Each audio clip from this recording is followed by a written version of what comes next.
कि तंत्र के अंदर जो भाषा प्रयोग की गई है वो यही भाषा है। यानी उन्होंने क्या किया है, सेक्स को स्पिरिचुअलाइज कर दिया। शिव शक्ति मिथुन पिंड बन रहा है। शक्ति और शिव एक दूसरे से विहार कर रहे हैं, तो ऐसा लग रहा है जैसे मिथुन हो रहा है।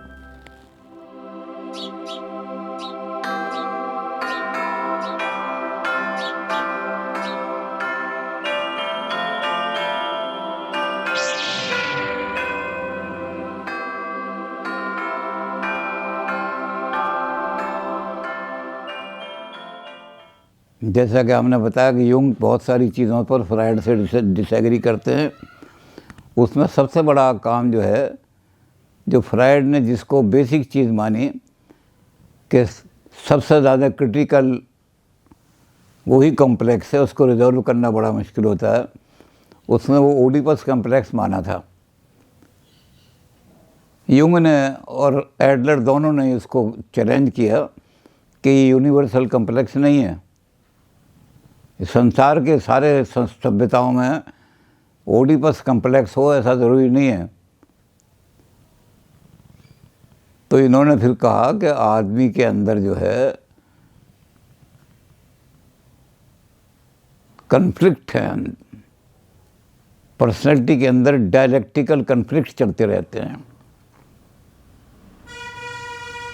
और उन कन्फ्लिक्ट से निकल करके आदमी को रिजॉल्व करने के लिए एक इंडिपेंडेंट यानी अनकॉन्शियस और कॉन्शियस का जब टकराव होता है, तो उसमें से कुछ अनकॉन्शियस के टकराव में से कुछ चीज़ निकल के जाती है, उसका अपना इंडिपेंडेंट अस्तित्व बन जाता है। वो एक अलग ही साइकिक फोर्स बन जाती है, और वो अलग जब साइकिक फोर्स बन जाती है तो उसको हम कहते हैं वो कॉम्प्लेक्स बन गया। इसके जीवन का एक इन्फीरियोरिटी कम्प्लेक्स, सुपीरियोरिटी कम्प्लेक्स, इस तरह के कम्प्लेक्स बन जाते हैं। तो इस तरह से इंडिपेंडेंट जो एक एग्जिस्टेंस, साइकिक एग्जिस्टेंस, कॉन्स्टिलेशन का शब्द तो फ्रायड ने भी यूज़ किया था, इन्होंने भी कहा कि कॉन्स्टिलेशन बन जाता है। उसमें एनवायरनमेंट भी होता है, बायोलॉजिकल सिस्टम भी होते हैं, साइकोलॉजिकल फोर्स भी होती है, लेकिन अनकॉन्शियस सबसे ज़्यादा पावरफुल होता है। वो अनकॉन्शियस जो है अपने आप को कोशिश करता है निकाल करके कि मैं किसी तरह से ईगो जो है इसको कंट्रोल कर लूँ। और ईगो का ये रहता है कि सोसाइटी के अंदर सोशल रियलिटी प्रिंसिपल के साथ एडजस्टमेंट करना। रियलिटी जो है अगर उसके साथ हमारा अनकॉन्शियस एडजस्ट नहीं करेगा तो हम किसी तरह समाज के अंदर एडजस्ट नहीं होंगे। तो दोनों में जब टकराव होता है तो उसमें से कुछ कॉम्प्लेक्स निकल करके आते हैं, कुछ कॉन्स्टिलेशन बन के आते हैं। वो कॉन्स्टिलेशन जो हैं वो यूनिवर्सल हैं। युंग ने कहा कि हमें कोई ऐसी चीज़ बनानी चाहिए जो हर जहाँ भी साइकिक फोर्स काम कर रही है, उस साइकिक फोर्स में हर जगह, जैसे बिजली हर जगह काम करती है, तो पता है कि बिजली में 200 पावर की बिजली जलाओगे तो इतनी रोशनी होगी, इतनी कैंडल पावर होगी, तो एक यूनिवर्सल लॉ बन जाता है। तो इसी तरह से हमारे कॉम्प्लेक्स है जो हर आदमी में जहाँ साइकिक फोर्स काम कर रही हैं और इस तरह से बन गए हैं। तो पहला कॉम्प्लेक्स, बहुत सारे कॉम्प्लेक्स बनाए इन्होंने, 4 कॉम्प्लेक्स बनाए ख़ास तौर से।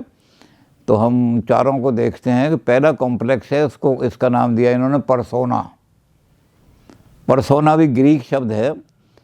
पर्सोना का मतलब होता था कि जब नाटक खेलने के लिए मंच पर लोग आते थे तो अपने मुंह पर एक ऐसा निशान चढ़ाते थे जिससे वो उस एक्टर के, जैसे हनुमान जी का रोल कर रहा है कोई आदमी, तो एक ऐसा सांचा हनुमान अपने मुंह पर चढ़ाएगा कि वो हनुमान जी लगे।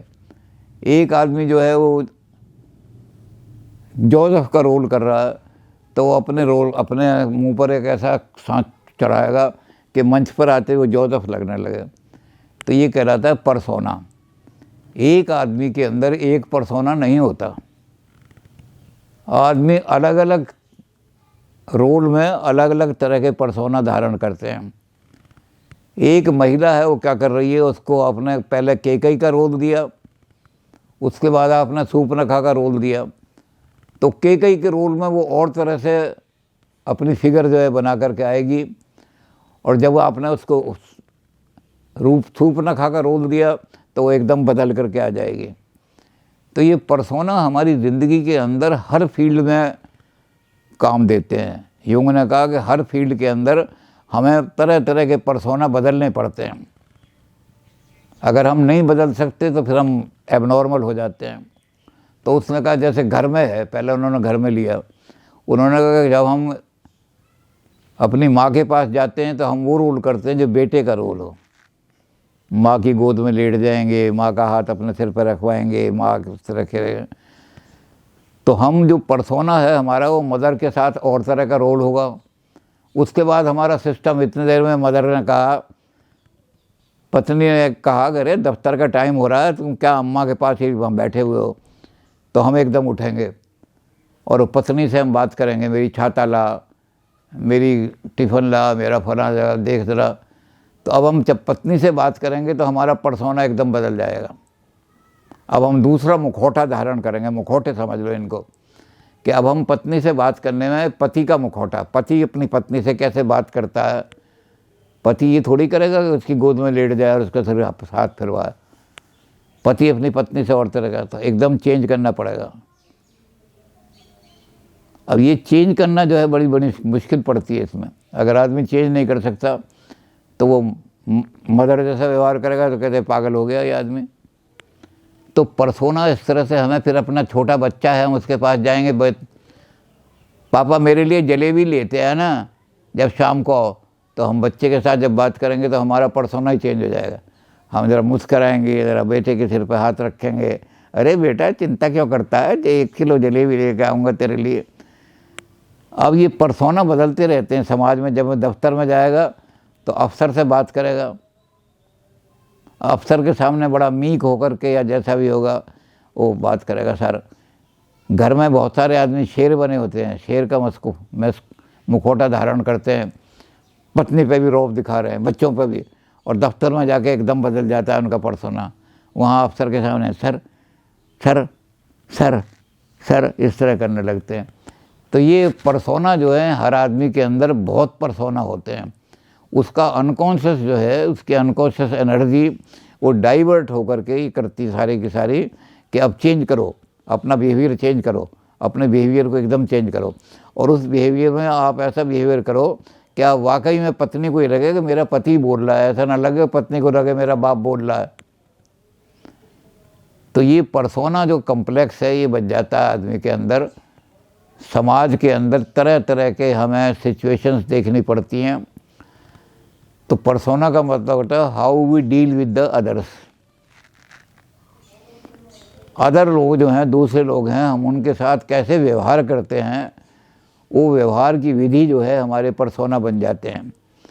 तो हमें किस जगह कैसा व्यवहार करना पड़ता है ये हमें सारी एडजस्टमेंट देखनी पड़ती है। जगह कैसी है और व्यवहार हम और तरह का कर रहे हैं तो उसको कहा जाएगा ये एबनॉर्मल है आदमी। सिचुएशन के अनुसार अगर हमारी साइकिक एनर्जी अगर डाइवर्ट नहीं हो पाती, ये डायनामिक्स हमारा अनकॉन्शियस जो है वो अगर डायनामिक्स नहीं करता तो हमारी पर्सनैलिटी जो है, तो पहली चीज़ जो है हमारी वो है पर्सोना। फिर ये पर्सोना जो है ये तो कॉन्शियस बिहेवियर है हमारा, इसलिए ये ईगो का काम है अपनी उस अनकॉन्शियस एनर्जी को लेकर के सोशल रियलिटी प्रिंसिपल के मुताबिक ढालना, ये ईगो का काम है। एनर्जी आएगी अनकॉन्शियस से और ईगो उसको ढाल देगी एकदम तुरंत रियलिटी प्रिंसिपल के हिसाब से। ये लड़का खड़ा है तुम्हारा, इस लड़के के साथ तुमने इस तरह बात नहीं करनी जैसे अपने बाप के साथ करते हो। तो ईगो उसको रियलिटी प्रिंसिपल के साथ ढालेगी। ये ईगो बड़ी डायनामिक होनी चाहिए। अगर ईगो डायनामिक नहीं है तो आदमी फिक्सेशन में पड़ जाएगा, पागल हो जाएगा, पागल खाने में बंद करा दिया जाएगा।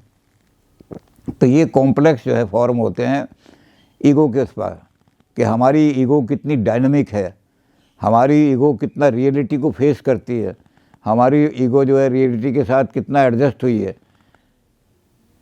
तो ये एक यूनिवर्सल कॉम्प्लेक्स है। ये कोई ओडिपस की तरह ये नहीं है कि ग्रीक वालों में ही हो, ये सारी दुनिया में होता है। दुनिया के हर आदमी में ये एक कॉम्प्लेक्स होता है।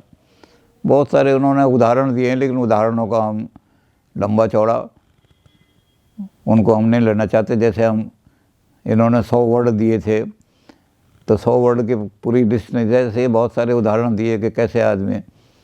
तो दूसरा कम्प्लेक्स बनता है जो अनकॉन्शियस में ही रहता है। हमारी बहुत सारी इच्छाएं हैं जो अनकॉन्शियस से बाहर ईगो निकलने ही नहीं देती। ईगो इनको रोक लेती है, लेकिन वो हमें बहुत परेशान करती रहती हैं अंदर से। कभी वो ड्रीम में आती हैं, कभी हमारी किसी फॉली में आ जाती हैं, गलती कर जाते हैं जीवन में। एक ही गलती क्यों बार बार क्यों रिपीट करते हैं? वो इसलिए करते हैं कि हमारी अनकॉन्शियस बड़ी पावरफुल है, और उस पावरफुल जब वो निकलना चाहती है तो कहती है कि ये बिल्कुल, ये अनकॉन्शियस की डिज़ायर बिल्कुल वर्जित है सोसाइटी में, इसको मैं सोसाइटी की रियलिटी के साथ एडजस्ट नहीं कर पाऊंगी, बल्कि इसको रिप्रेस कर दूंगी, फेंक दूंगी पीछे। तो ये कह रहा था शेडो कॉम्प्लेक्स। शेडो हमेशा डार्क रहती है, और ये फेमिनिन है। जो फेमिनिन है वो डार्क है। इसको बहुत सारी माइथोलॉजी में काली कहा जाता है। ये काली है, लेकिन ये काली कोई देवी नहीं है, बल्कि डार्कनेस वो चीज़ें रहती हैं जो डराती रहती हैं अंदर से। कहीं ये डिज़ायर मेरी सोसाइटी के अंदर निकल के आ गई और ईगो को तोड़ दिया मैंने, तो सोसाइटी में कहीं जूते ना पड़ें, कहीं मुझे मारना पड़े, कहीं मेरा कंडेमेशन ना हो, तो ये डराती रहती है अंदर से शेडो। ये शेडो कॉम्प्लेक्स जो है ये बड़ा डरावना कॉम्प्लेक्स है। इसको सेटिस्फाई करने के लिए तो मेरे उसने कहा कि हम ड्रीम में इसको कहीं सेटिस्फाई करें या कहीं करें, लेकिन ये ईगो के साथ मेल नहीं खा सकती। ये शेडो कॉम्प्लेक्स जो है ये भी सारे दुनिया में जितने भी आदमी हैं शेडो कॉम्प्लेक्स में रहता है, क्योंकि हर आदमी के अंदर बहुत सारी इच्छाएं हैं जो उसने दमन की हैं, बड़ी स्ट्रॉन्ग डिज़ायर जो रही हैं, लेकिन सोसाइटी उनको अप्रूव नहीं करती। उनको आदमी ने जब अनकॉन्शियस में फेंक दिया है तो कहीं ना कहीं तो निकलेंगी, दीवार तोड़ेंगी। जब बहाव बहुत तेज़ है, लेकिन ईगो उनको अलाउ नहीं करेगी, तो फिर सपने में आदमी को डराएंगी और तरह से डराएंगी। कभी आपको भयभीत होंगे, कहीं घर में भूत दिखाई देगा, कहीं और चीज़ दिखाई देगी, कहीं पीपल के नीचे से जा रहे हैं और पीपल से आपकी कोई एसोसिएशन बन गई है, तो पीपल के साथ निकलते ही आपको पता लगेगा इस पीपल पर कोई चुड़ैल बैठी है, वो मुझे चुड़ैल ऊपर से, आप एकदम वहाँ रुक जाएंगे। लोग कहेंगे क्या हुआ, कैसे किसी चुड़ैल ने मुझे पकड़ लिया। मैं अपने आप नहीं मूव कर रहा, मुझे कोई मूव करने वाली हरकत पीछे से है। ये जो आदमी के अंदर एक है कि मेरा मूवमेंट भी और मेरा जो कुछ भी है वो समबडी, कोई आदमी मुझे पीछे से चला रहा है, मैं खुद नहीं चल रहा। ये शेडो के कारण से होता है। आदमी को ऐसा लगता है कोई और शक्ति चला रही है। अगर ये शेडो आदमी को कन्वर्ट हो गए दूसरे, तो लगता है कि मुझे भगवान चला रहा है, पतवार के बिना मेरी नाव चल रही है, मैं खुद नहीं चलता, समबडी मुझे कोई चलाने वाली कोई और शक्ति है। तो आदमी अपनी पर्सनैलिटी को बिल्कुल सबमर्ज कर देता है, और वो कोई, उसे ऐसा लगता है कि कोई और पावर है जो मुझे चला रही है, बड़ी शक्तिशाली पावर है। ये शेडो कॉम्प्लेक्स भी तो ये बहुत लंबे चौड़े चुके इनकी उदाहरण। उनके वो डॉक्टर थे, बहुत मरीज आते थे, मरीज बताते थे कि मुझे ऐसा लगता है, मुझे ये लग रहा है, मुझे वो लग रहा है। तो ऐसे बहुत सारे देखें। अब इनके पास जो मरीज आते थे उनके अंदर एक और कॉम्प्लेक्स बन जाता था। वो कॉम्प्लेक्स इस शेडो कॉम्प्लेक्स के साथ मिला हुआ होता था। वो उसका नाम था एनीमा कॉम्प्लेक्स। ये एनीमा कॉम्प्लेक्स जो है ये उनको निकालने में, जो डिज़ायर ऐसी हैं उनको निकालने के कुछ रास्ते बताता है। फ्रायड ने जो रास्ता दिया था वो इन्होंने भी थोड़ा सा माना है, सब्लिमेशन। आपको स्ट्रॉन्ग सेक्स की डिज़ायर है तो आपको एक शक्ति आएगी, मेल शक्ति। वो मेल शक्ति बताएगी कि इस डिज़ायर को आप कहाँ से निकालो, इसको सब्लिमेट करो। आप बजाय सेक्स, बायोलॉजिकल सेक्स एंजॉय करने के, आप साइकोलॉजिकल इसको एंजॉय करो। आप साहित्य के अंदर कन्वर्ट कर दो इसको। आप श्रृंगार रस की बड़ी अच्छी अच्छी कविताएं लिखो, आप श्रृंगार रस के पेंटिंग करो।